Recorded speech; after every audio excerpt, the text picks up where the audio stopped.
ಆಹಾರ ತಯಾರು ಮಾಡ್ತೀವಲ್ಲ, ಅದು ಯಾವುದು? ಅಗ್ನಿಯ ಮುಖಾಂತರ. ಹಾಗೆ ಅಗ್ನಿ ಜಗತ್ತಿನ ಚರಾಚರಕ್ಕೆ, ಮನುಕುಲಕ್ಕೆ ಆದರ್ಶ, ಅವಶ್ಯಕ. ಅಗ್ನಿಯಿಂದ ಯಾವುದೂ ಇಲ್ಲ. ಧಾರ್ಮಿಕವನಾಗಿ ಅಗ್ನಿಗೆ ಭವಿಷ್ಯವನ್ನು ಕೊಡ್ತೀವಿ ಅಂತ ಹೇಳೋದು ಬಂದಾದರೆ ಅದನ್ನು ವಿರೋಧ ಮಾಡೋದು ಒಳ್ಳೆತನ ಅಲ್ಲ. ಯಾಕೆ ವಿರೋಧ ಹೇಳಿದ್ರೆ, ಅಗ್ನಿಯೇ ಆಧಾರ ನಮಗೆ. ಅನ್ನ ಮಾಡಲಿಕ್ಕೆ, ಚಹಾ ಕುಡಿಲಿಕ್ಕೆ, ಒಂದು ರೊಟ್ಟಿ ಮಾಡಿಕೊಳ್ಳಲಿಕ್ಕೆ ಏನು ತಿನ್ನೋಕೆ ಅಗ್ನಿ ಬೇಕು. ಅಗ್ನಿ ದೈವೋ ಭವ. ವೈಜ್ಞಾನಿಕೂ ಅಗ್ನಿ ನಮಗೆ ಬೇಕಾಗ್ತಾನೆ. ಆನಂತರ ಕಟ್ಟಿಗೆಗಳು, ಎಕ್ಕ, ಮಾವು, ಮುತ್ತುಗ ಇವೆಲ್ಲ ಬರ್ತವೆ. ಒಂದೊಂದು ಗಿಡದಲ್ಲಿ ಒಂದೊಂದು ಶಕ್ತಿ ಇರ್ತದೆ, ಒಂದೊಂದು ಫಲವನ್ನು ಕೊಡ್ತವೆ. ಕಾಡಿನಲ್ಲಿ ಋಷಿಗಳು ಆಶ್ರಮದಲ್ಲಿ ಯಜ್ಞವನ್ನು ಮಾಡ್ತಾಯಿದ್ರು, ಹೋಮವನ್ನು ಮಾಡ್ತಾಯಿದ್ರು. ಅಂದರೆ ಆ ಧೂಮದಿಂದ, ಆ ಹೊಗೆಯಿಂದ ಪರಿಸರ ಶುದ್ಧವಾಗ್ತಾ ಇತ್ತು. ಮತ್ತೊಂದು ಒಳ್ಳೆ ಮಳೆ ಬೆಳೆಗಳು ಬರ್ತಾಯಿತ್ತು. ಕ್ರೂರವಾದ ಪ್ರಾಣಿಗಳು, ಕಾಡಿನಾಗ ಯಾರು ಇರ್ತಾರೆ? ಕ್ರೂರವಾದ ಪ್ರಾಣಿಗಳಿರ್ತವೆ. ಆ ಪ್ರಾಣಿಗಳು ಸಹಿತ ಮನುಷ್ಯನನ್ನು ಹಿಂಸೆ ಮಾಡಲ್ಲ. ಈ ಯಜ್ಞ ಮಾಡೋದ್ರಿಂದ, ಹೋಮ ಮಾಡೋದ್ರಿಂದ, ಆ ಬಂದ ಧೂಮದಿಂದ ಮನಸ್ಸು ಪರಿವರ್ತನೆಯಾಗಿ ಶಾಂತ ಸ್ವಭಾವಕ್ಕೆ ಬರ್ತವೆ. ಆವಾಗ ಮನುಷ್ಯನೊಂದಿಗೆ ಅವು ಸ್ನೇಹಿಗಳಾಗ್ತವೆ. ಅನೇಕ ಕಥೆಗಳನ್ನು ಕೇಳಿದ್ದೀವಿ. ಸ್ವಾಮಿಗಳಿದ್ದರು, ಅಲ್ಲಿ ಹುಲಿ ಬರ್ತಾ ಇತ್ತು, ಸಿಂಹ ಬರ್ತಾ ಇತ್ತು, ಹುಲಿ ಮೇಲೆ ಸ್ವಾಮಿಗಳು ಹೋಗ್ತಾ ಇದ್ರು. ಅಂದರೆ ಯಜ್ಞ ಯಾಗಾದಿಗಳ ಫಲದಿಂದ ಬರುವಂಥ ಹೋಮಾದಿಗಳ ಧೂಮದಿಂದ ಅವು ಮನಃಶಾಂತಿ ಆಗ್ತಾ ಇತ್ತು, ಕ್ರೂರತ್ವವನ್ನು ಕಳ್ಕೊಳ್ತಾ ಇದ್ದು ಒಂದು ಚಿಂತನೆ ಇದೆ. ಆನಂತರ ರಾಜರು, ಮಹಾರಾಜಗಳು, ಇವತ್ತಿನ ರಾಜರಿಗೆ 10 ರೂಪಾಯಿ ಕೊಡೋ ಶಕ್ತಿ ಇಲ್ಲ ಸರ್ಕಾರದನ್ನು. ಆವತ್ತಿನ ರಾಜರುಗಳಿಗೆ ತಲೆಯನ್ನು ಕಡಿಸುವಷ್ಟ ಶಕ್ತಿ ಇತ್ತು. ಇದ್ದಲ್ಲೇ ಆದೇಶ ಕೊಡ್ತೆ ತಲೆ ಕಟ್ಟು ಮಾಡುತ್ತಿದ್ದ ಅವನು. ಅಂತಹ ಶಕ್ತಿ ಅವನಿಗಿತ್ತು, ಸಾರ್ವಭೌಮತ್ವವಿತ್ತು. ಅಂಥವ್ರು ಏನು ಮಾಡ್ತಾಯಿದ್ರು?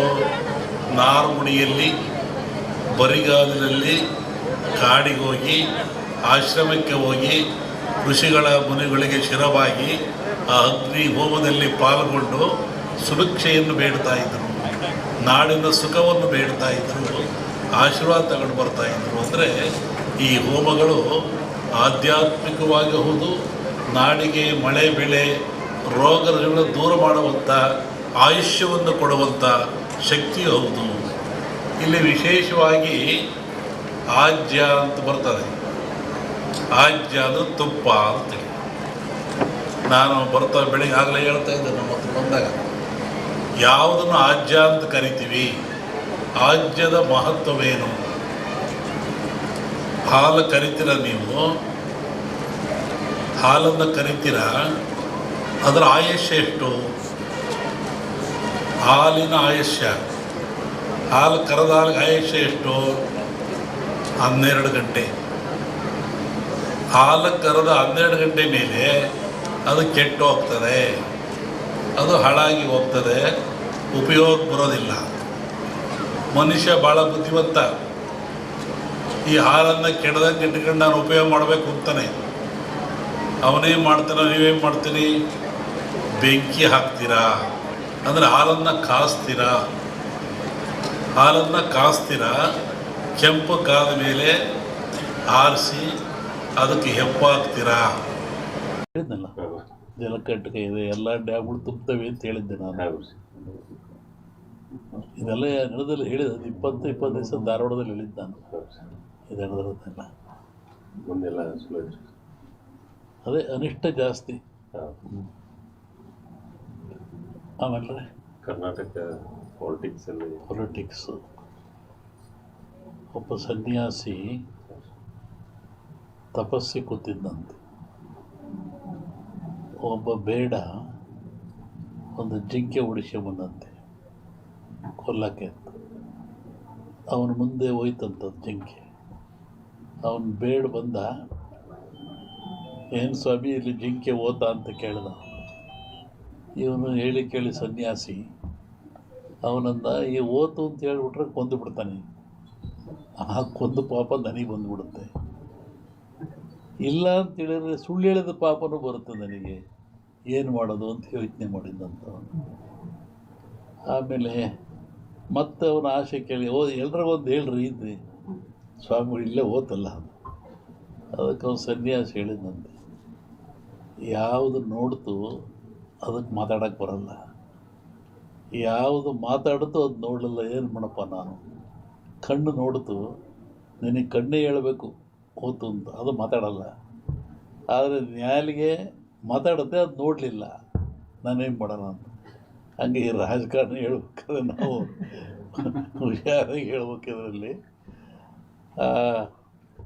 ಇನ್ನೂ ಒಂದು ಹೇಳಿದ್ದು ನಾನು 20 ಹಿಂದೆ ಮಹಾಭಾರತ ಒಂದು ಸನ್ನಿವೇಶ ತಗೊಂಡು ವೀರನಾಗಿರ್ತಕ್ಕಂಥ ಅಭಿಮನ್ಯುವನ್ನು ಕರ್ಣ ಎಲ್ಲ ಸೇರಿ ಆ ಬಿಲ್ಲಿನ ದಾನವನ್ನು ಕಟ್ಟು ಮಾಡಿ ಅವನು ಮೋಸದಲ್ಲಿ ಕೊಲ್ತಾರೆ ಅಂತ.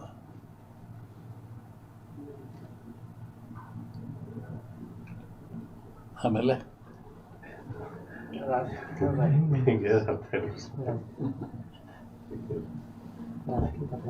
ಸಂಸತ್ನಲ್ಲಿ ಅದನ್ನ ಅಂದಾರಲ್ಲ, ರಾಹುಲ್ ಗಾಂಧಿ ಅದನ್ನ ಅಂದಾರಲ್ಲ ಸಂಸತ್ನಲ್ಲಿ. ರಾಷ್ಟ್ರ ರಾಜಕಾರಣದ ಬಗ್ಗೆ ಹೇಳೋದಾದ್ರೆ ಅಲ್ಲೂ ಮಹಾಭಾರತದಲ್ಲಿ ಕೃಷ್ಣ ಇದ್ದ ಅಂತ ಭೀಮ ಗೆದ್ದ, ದುರ್ಯೋಧನ ಸೋತ.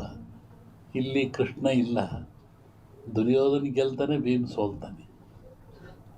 ಇದನ್ನು ಅವತ್ತು ಹೇಳಿದ್ದೆ ಅವನಲ್ಲಿ. ಕರ್ನಾಟಕ ರಾಜ್ಯದ ಮುಖ್ಯಮಂತ್ರಿಗಳ ಬದಲಾವಣೆ ಆಗೈತೆ, ಅದು ಸಮಯ CM ಬದಲಾವಣೆ ಆಗೈತೆ. ಈಗ ಹೇಳಿದ್ನಲ್ರಿ, ಅಭಿಮನ್ಯುವನ್ನು ಮೋಸದಲ್ಲಿ ಕತ್ತರಿಸ್ತಾರೆ ಅಂತ. CM ಬದಲಾವಣೆ ಶುರು ಸದ್ಯಕ್ಕೆ ತೊಂದರೆ ಕಾಣ್ತಾ ಇಲ್ಲ. ಬಟ್ ಮುಂದೆ ತೊಂದರೆ ಇದೆ. ಹೇಳಿದ್ನಲ್ಲ ಸನ್ಯಾಸಿ ಕತೆ, ನಮ್ಮನ್ನು ಅಡ್ಡಾಡ್ದಾಗ ಮಾಡಿಬಿಡ್ತೀರ. ಆಮೇಲೆ ನನ್ನ ಪಾರ್ಲಿಮೆಂಟ್ ಅಂತ ಕೇಳಿರು ಧಾರವಾಡದಲ್ಲಿ ವರ್ಷದಿಂದ, ನಮ್ಮ ಊರಿಗೆ ಬಿಡ್ಸಲ್ಲಪ್ಪ ಹೇಳ್ಬಿಟ್ಟು ನಾನಿದನ್ನು. ಯಾಕೆಂದರೆ ಈಗ ಈ ಜನರು ಇದೆಲ್ಲವನ್ನು ಒಂದು ಮನಃಶಾಂತಿಯಿಂದ ತಗೊಳ್ತಾ ಇಲ್ಲ, ದ್ವೇಷ ಭಾವನೆಯಿಂದ ತಗೊಳ್ತಾ ಇದ್ದಾರೆ. ಮತ, ಹಾಂ, ಮತ ಅಂದರೆ ಒಪ್ಪಿಗೆ ಅಂತ, ಮತ ನೀಡುವುದು ಒಪ್ಪಿಗೆ ಅಂತ. ಆತ್ಮಸಾಕ್ಷಿಯಾಗಿ ನಿಮ್ಮ ಮತವನ್ನು ನೀವು ದಾನ ದಾನ ಮಾಡ್ತಾ ಇಲ್ಲ, ಪರ್ಚೇಸ್ ಮಾಡ್ಕೊತ ಇದ್ದಾರೆ ಅವರು. ಹೀಗಾಗಿ ರಾಷ್ಟ್ರ, ರಾಜ್ಯ, ರಾಜಕೀಯ ಯಾವಾಗ ಎಲ್ಲಿವರೆಗೂ ನೀವು ಕೂಡ ಮತ ಪರ್ಚೇಸ್ ಆಗುತ್ತೆ ಅಲ್ಲಿವರೆಗೂ ಲಾಭ ನಷ್ಟ ಇರೋದೆ, ಲಾಭ ನಷ್ಟ